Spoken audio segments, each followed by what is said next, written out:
merci mingi peuple congolais. Toye lelo pona koloba makambo etali mboka na biso, surtout mboka na biso makambo ezali kotambola vraiment te. Yango wana bandeko toye pona kolobela yango. Kolakisa bino aventure o ezali na moto ya mboka.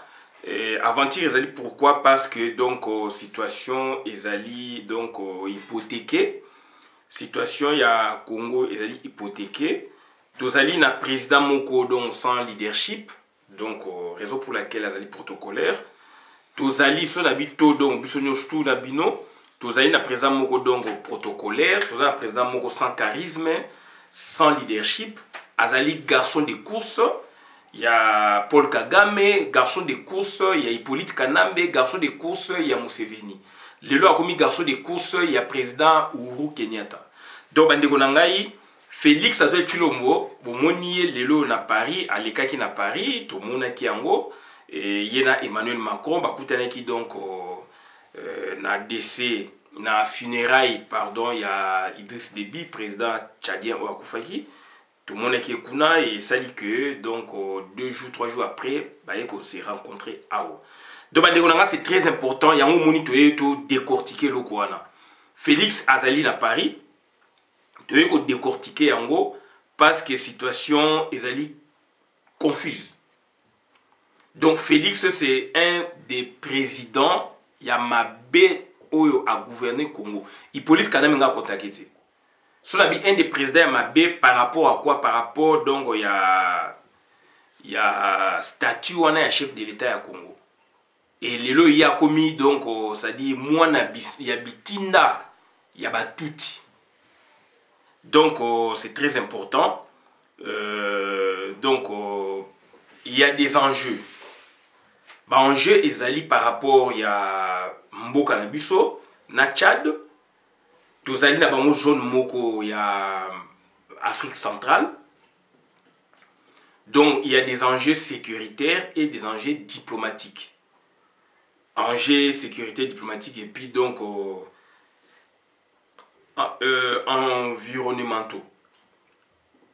Donc il y a une situation oyo il faut toye banano ko expliquer yango moi muke pour na batu bazwa idée. Centrafrique, les deux ezali na maboko ya Barus, alors que la Centrafrique ezali donc territoire où ezalaki colonisé par les Français. Et alors donc la main française ezali na ba ex-colonie na ye. Et le président azali wana a koti Barus na kata Centrafrique. Et Barus le donc bazali wana ba récupérer Centrafrique va éjecter France Libanda. D'où le problème est là. Il y a un moment donc tout autour il y a Centrafrique, donc il y a des problèmes. Où il y aura des problèmes. D'ici là il y aura des problèmes. Donc bandeko nangai Félix Aye parce que batindi ils allaient lier na position oyo. Tout cela déjà donc on a d'arribo c'est à faire montrer ngai aspect on a loba. Donc Félix donc azali envoyé spécial. Il y a ba touti na deal na bango. Là maintenant donc avant tout côté na le côté choix na d'arribo c'est puisque une partie ezali idée yaye. Donc ça dit il faut trouver banano donc Félix Antoine Tshilombo na deal na bango na niveau ya ko signer ba contrat na ba pays ya monde ba kaboli monde na ba pôle asiatique. S'il y a quelque chose à signer c'est Hippolyte Kanambe. Et la compréhension simple ba engagement ba boyebo ba traité accords internationaux beaucoup monde Hippolyte Kanambe na ba côté asie muta okende azu ba engagement. Mais côté occidental, côté donc bah France, bah Belgique, bah États-Unis, là maintenant c'est Félix qui sort. Mais ce que Félix a fait, et là il y a sali les lois dont on a Élysée, et Zali volonté n'a été. Là maintenant Félix donc Zali Azali ko intercéder auprès de France. Félix Azali ko intercéder auprès de France. Donc, ça dit, c'est très important. Puisque là, maintenant, Félix fait le boulot qu'aurait pu faire, n'est-ce pas, le Rwanda en temps normal. Puisque, donc, on a crise diplomatique. Bon, on a eu suite, il y a génocide, donc, génocide rwandais. Rwanda a acquis la France. Et sous Macron, sous Sarkozy, tout le monde est sous Macron, et Macron a kenango pona si sama solo wana. D'où et au que d'après certains experts, donc la France donc azali mutu oyo a créé qui donc a participé pour le génocide de Salam. Donc c'est une sorte donc il y a quoi accusé France. Mais par contre il y a un ancien premier ministre Edouard Baladi abi non. Abi ya ko sa France donc raison puisque ayebi makamdenge lekaki. D'où il y a une crise. Crise déjà, Emmanuel Macron, gouvernement naïe, donc politique à ça qu'on mène à niveau extérieur, surtout dans Rwanda. Et les loyaux, secret défense va sauter en haut, va faire sauter en haut, donc, va salir la commission par-ci par-là, va accuser France. Va accuser France. C'est trop bien symboliquement. Donc, dans l'entretemps, Edouard Baladu, ministre, dans le moment où on a premier ministre, Abi non. Abi, Satan était hier, oui, qu'on pardonne le Kouana, Ayebi les tenants et aboutissait à Barumoko Barwandais. Donc, on ne peut pas ridiculiser la France comme ça. Donc, Edouard Baladu, donc, Bandegonangaï, donc, Alobiango Poulele. Alobiango Poulele, donc, voilà déjà, ils allaient, donc, situation Oyo, ils allaient, donc, na Mesa, ils allaient l'Obama et deux pays bah commis na foi. Deux pays bah commis na foi. Donc deux pays bah commis na foi à cause et l'eau quoi. Donc Edouard Baladi a pu s'y positionner clair. Yango ils allaient donc Edouard Baladi, la France n'a pas à s'excuser. L'entretien Edouard Baladu, la France n'a pas à s'excuser pour le 14 avril. Donc Edouard Baladu, il est là. Donc il est là. Edouard Baladu. La France n'a pas à s'excuser. Donc source Ezalina Nouana, Edouard Baladu, la France n'a pas à s'excuser pour le génocide au Rwanda. 14 avril 2021, 19h15. Dans une interview exclusive accordée à France 24 et RFI, l'ancien Premier ministre français Edouard Baladu affirme qu'il n'est pas du tout d'accord avec les conclusions du rapport de la commission d'historiens sur le rôle de la France dans le génocide au Rwanda, selon lesquels Paris porte des responsabilités lourdes et accablantes. Il s'insurge que la France soit accusée alors qu'aucun pays ni les Nations Unies ne sont intervenus pour empêcher les massacres. Voilà. Donc,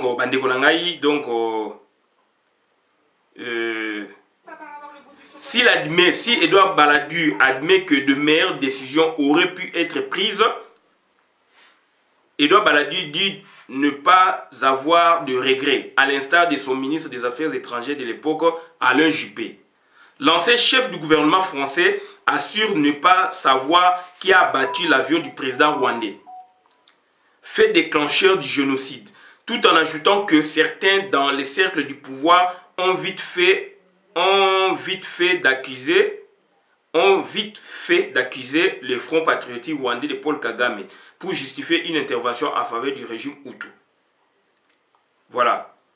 Donc, il a parlé, l'ancien Premier ministre insiste sur le fait qu'il a ensuite évité que la France ne se lance dans une expédition coloniale en renvoyant des troupes au Rwanda, malgré les pressions de ces cercles bellicistes. Selon lui, le président François Mitterrand était hésitant sur la démarche à suivre. Il aurait fini par le convaincre que seule une intervention militaire à but humanitaire et limité dans le temps et dans l'espace était envisageable. Edouard Baladu défend enfin les actions des militaires français. Il nie tout échec pour arrêter les membres du gouvernement génocidaire réfugiés dans la zone contrôlée par l'armée française, soulignant que Paris n'avait pas mandat pour le faire, quant à leur exfiltration par les militaires aux Zaïre voisins, ils n'y voient pas de responsabilité de la France. Donc, c'est très important. Donc, ça dit il y a un problème. Suite à la commission, on a action, Premier ministre Azalaki Yewana, l'acteur qui était là à France et Zaïre. Macron a beaucoup de dossier, il était encore étudiant. Il n'a pas de l'école. Il n'a pas de l'école, il n'a pas de premier CO, il n'a pas de. Donc c'est très important. Donc ça dit maintenant, France na Rwanda, Bazalisko na crise diplomatique. Et le fait que Félix Azali Mouana Moussala na Bango, Batindi pour anticiper, puisqu'il y a donc bazana sommet moko mini sommet moko na France na mois de mai. Nde toyoki donc entre les 17 et les 18 mai na France. Mais alors que Emmanuel Macron était annoncé, n'est-ce pas, donc d'aller à Kigali. Il fallait Emmanuel Macron à Kigali, na Rwanda. Mais c'est comme si il n'ira plus et ce sont les autres qui viendraient donc vers lui. Donc il y a une crise. Il faut bien faire la lecture. D'où maintenant, c'est lui qui sert, n'est-ce pas, les deux pôles, qui essaie un peu donc de réconcilier les deux pôles. Donc c'est Félix Antoine Tshilombo. C'est Félix Antoine Tshilombo. Donc, il fait donc le boulot domestique face aux enjeux sécuritaires et diplomatiques où ils sont dans la zone à Grand Lac et puis où ils sont dans la Mboka na biso puisque tous allés liés na Rwanda. Tous allés liés na Rwanda. Dans la zone déjà Afrique centrale, le Burundi est là à côté. Donc Rwanda implicitement donc azali aussi lié et puis biso siko na zone siko na zone il y a Grand Lac, on est avec le Rwanda, Burundi, Ouganda. Donc c'est très important. Donc ça dit il y a des enjeux. Ça peut donc ça peut à tout moment donc créer donc mo boulot à tout moment dans la zone. Ils disent des biens koufi, ma condition koufi bomo nyango yoki yango o ba yoki o yebi. Donc mais le Fati non seulement zo kende kuna en tant que président de l'Union africaine, mais azako kende muto ba tindi mission na ba père na ba Paul Kagame vis-à-vis na ba français, vis-à-vis na ba européen na ba responsable à monde entier, ba yebi que Félix azali domestique ya ba Rwandais, ya ba Ougandais donc ya Hippolyte Kanambe. N'est-ce pas, Emmanuel Macron a il faut se défaire na Hippolyte Kanambe. Donc son double G a zako sala ba yebi yango. Yango ba ndeko na to zako prévenir batu puisque Fati donc c'est-à-dire Batindie comme envoyé spécial. Il y a Paul Kagame donc na Congo et donc c'est une surprise na batu mususu mais connaissant, n'est-ce pas, donc le comportement donc social et politique, il y a Félix Antoine Tshilombo, pigeon voyageur, donc pour l'anglais, c'est surprise, mais pour la bâtiment, c'est surprise. Pour la bâtiment, c'est surprise. Est-ce qu'il y a quelqu'un qui parle de Congo, mais à quoi parler de Makambo, Batindie, puisque Yende, côté Occident, c'est lui, on le voit, mais il est téléguidé. Mais côté Orient, côté Asie, etc., là maintenant c'est Hippolyte Kanambe. Ce qui m'a ramené pour la Chine, c'est Hippolyte Kanambe dans Okenebuna. Puisque Hippolyte Kanambe, donc, Bokangi était, Ninité, donc, jusqu'à la preuve du contraire, Azali sénateur à vie. C'est une des autorités à Congo. Dans l'autre côté, ça c'est la pédagogie. C'est une des autorités quand même à Congo. D'où président de la République soit attendu quelque part. Ambassade Wanambo Kawana et ko Lobango na nini. Sur le toit, il y a banda qu'on a monté, non. Baïbike, Batindie, donc Azali, ambassadeur envoyé par le président de son pays. On est dans le cadre diplomatique. Mais yo mon aga Hippolyte Kanambe a voyagé na Asie, na ba pays arabe, ko signé Mikana puisque Azali porteur il y a dossier. Et Hippolyte Kanambe a l'accès bino tant à Kenya qui n'a ordre de mission. De ngel bani do a Kenya na mission officielle. Bien que les soldats va voyager pour donc la sécurité. Puisqu'il a peur à Sengaki Bongo. Donc, c'est très important. Donc, Donc, pourquoi tu le dis bon? Parce que Félix Antoine Tshilombo, boyebi, donc azali normalité. Azali batindi ko tinda par rapport à la situation diplomatique. Où ezali entre France na donc na Rwanda actuellement, d'où batindi. Batindi. À part hormis statut naé, il y a président, donc son président, il y a secrétaire général, il y a Union africaine. Hormis cela, de batindi pour na akende engagé pour parler par rapport à la situation France à Zanango vis-à-vis na bango. De façon qu'il a croisé un chemin puisque l'histoire wana où ça passe où ça casse. Donc ça dit bazo qu'il a croisé des chemins. Donc ça dit donc on n'en parlera plus dans la situation il y a génocide va responsabiliser France ou bah ça va chantage pas responsabiliser bah ça va chantage au Paul Kagame azali ko sala. Donc Emmanuel Macron a mis politique moko haute politique de sorte que on n'en parlera plus et aussi les adongo ici va bloquer va kangi dossier wana. D'où maintenant pour y arriver c'est tout un processus. C'est tout un processus. Et loko est kamusibiso parce que Félix Boyebi il a tout fait pour changer l'institution à Mboka en pleine mandature et ça m'a été dans le monde Boka qui donc au monde entier gangaki aluka qui a soi-disant majorité oyaye parlementaire et ça na premier ministre oya lingaki le jour de son investiture il y a gouvernement Félix accueilli à comme pigeon voyageur. Deux explications zawana. Donc ça dit Eni Kolobanini à contrario makambo yé à ses poumonaki union sacrée à longoli Janine Mabunda aye koto à longoli donc mutubo bacha batunaye baye ba créer donc sama wana lukonde rwandais wana. Donc ils ont préoccupation il y a Félix T. Ils ont donc ils ont ba caprice au ya salaki. Donc, ce que donc ça dit dans la hiérarchisation, donc il y a bah, besoins fondamentaux.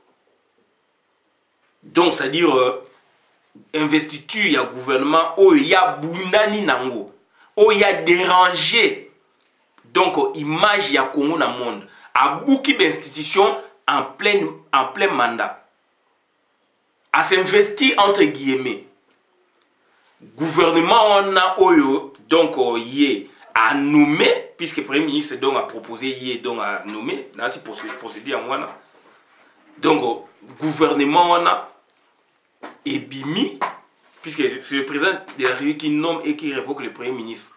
Donc bandegonangai gouvernement et bimi, oyo batu, a kosi batu, a drainé batu, na vision que gouvernement na zochango motema na vision que gouvernement na ekoya kosisa makama Congo. Le jour de son investiture, ce monsieur-là, Félix Antoine Tshilombo, il est parti en France. Donc il a des accessoires. Il a des important na France. Et na France kuna kei pona banani, pona ba maître naye, ba maître oyo basimi Congo. Donc ça dit que banini makambu ba gouvernement ils allaient aventure. Makambu ba gouvernement ba ndekolanga ils allaient aventure. Donc ngo banini Félix Antoine Tshilombo n'a pas d'agenda. N'a pas de calendrier prévisionnel. Il y a pas voyage, il y a pas déplacement naïe. Yotan Liban au Koloba n'importe quoi. Au Koloba donc il y a des choses au bimaka na circonstance pour exécuter. Oui. Si cette fois-là, si Bogotia si investiture ya gouvernement wana o ya cheki motema, o ya déranger batu. O yé a écorné image ya Congo. O ya se poumoné à créer théorie na droit constitutionnel. Jour wana d'investiture, président République à Zalakawana, pour baptiser en quelque sorte donc gouvernement OI Andimaki. Donc ces jours-là, il y a que makambo mususu. Donc makambo les accessoires important ezali OI place akindaki. Important ezali plus ezali ya ba patronaye au batindaki. Donc nous avons un président qui n'a pas de charisme, puisque un président charismatique, ce qui vous proposer le moins l'improviste à Royate.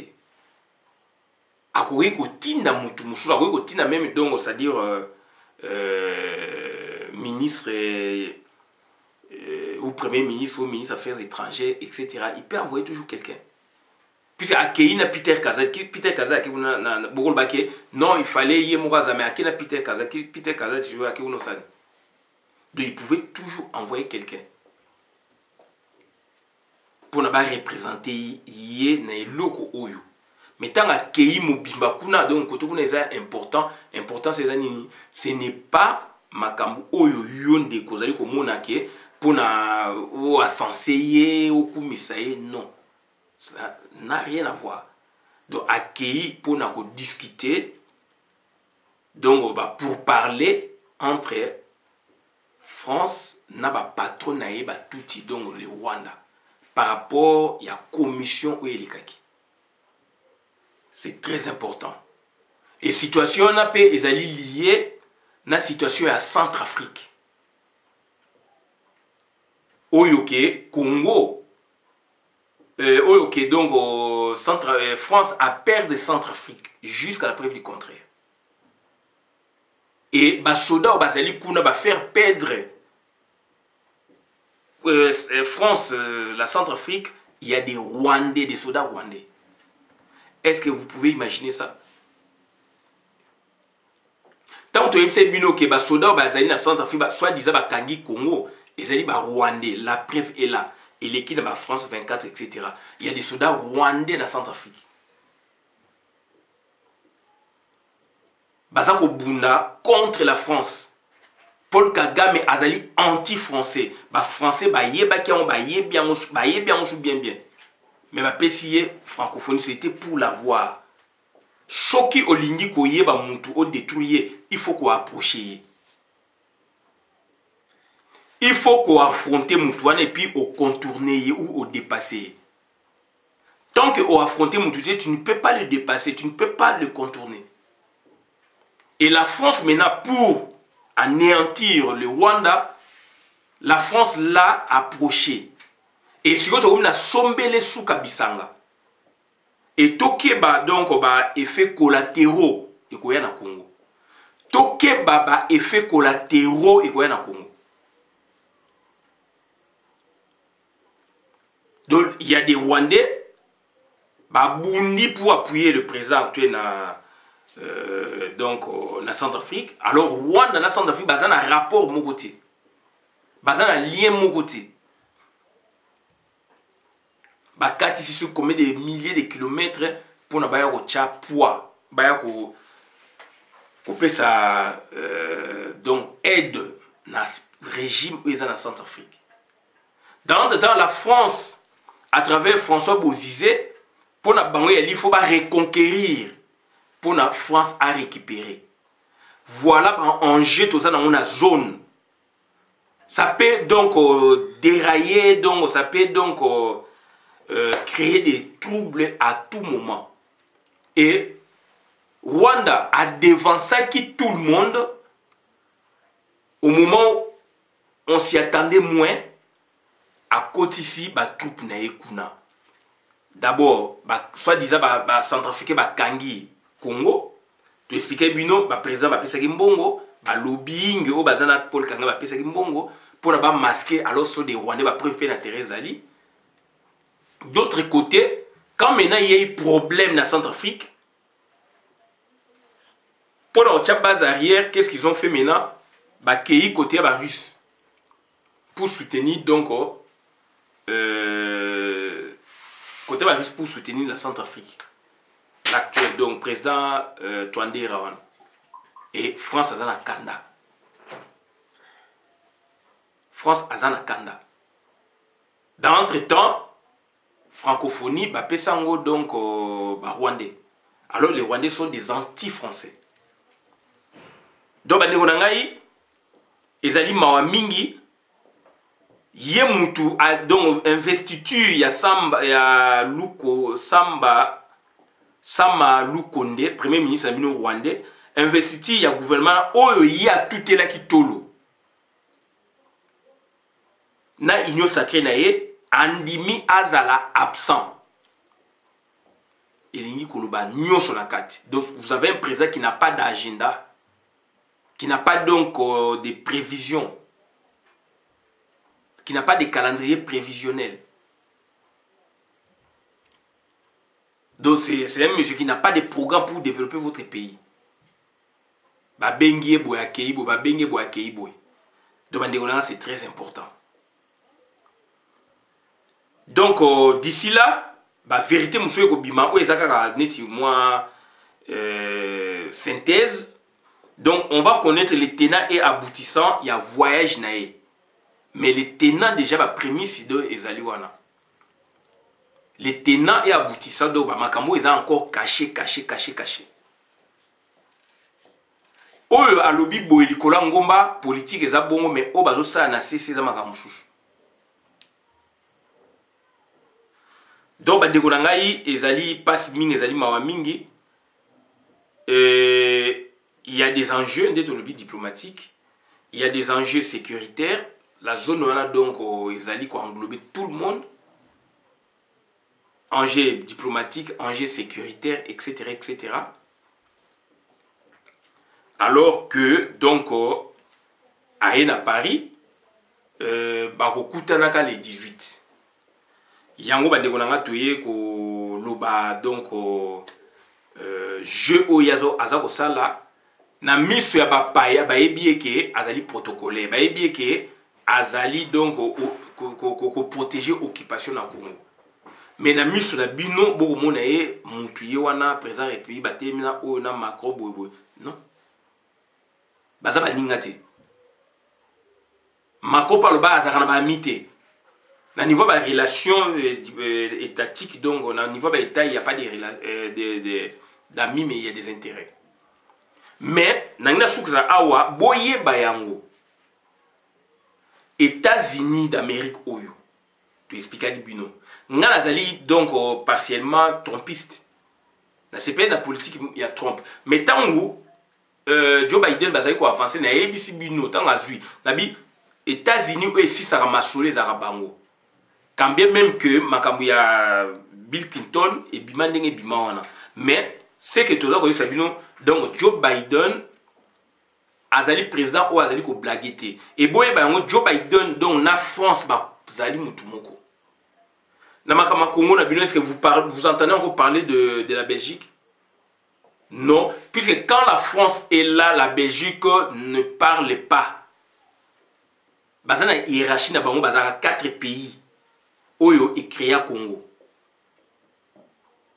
On cite la Belgique premièrement, mais c'est pas la Belgique. De Belgique, France, Angleterre.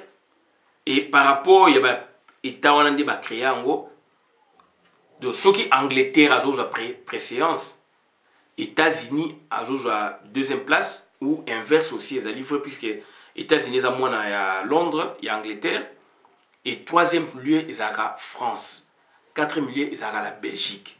Et quand les Français sont là, les Belges se taisent, se tuent même, donc ça dit, ils ne parlent pas. Donc, c'est-à-dire, donc, bandeko nangai, ezali mawa mingi. Donc, situation où toza kenango donc na mboka oyo, na mboka na biso ya Congo, et sengeli to lobaka pona batu ba yeba, et but na biso ezali pona batu lobby ba révolution minene bimanakata Congo. Donc, s'il y a soulèvement, revendication, s'il vous plaît, Bossalango na Gombe.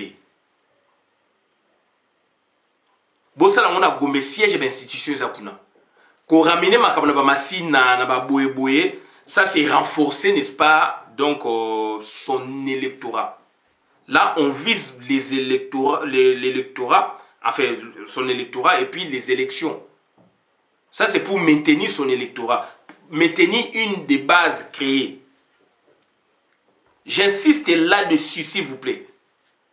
S'il y a problème, revendication, il faut beau marcher na Gombe. Devant le Parlement, ou bien à Palais du Peuple, là où il y a le siège, le vrai siège de l'institution, Kinshasa, mais c'est là-bas. Namasina, oui, il n'y a rien. Le bureau commun, mais il n'y a rien. Le vrai l'État donc gouvernemental, l'État exécutif à Congo, l'État parlementaire à Congo, siège na bango boyebi. Il faut manifester devant leur bureau. Là, votre message sera audible.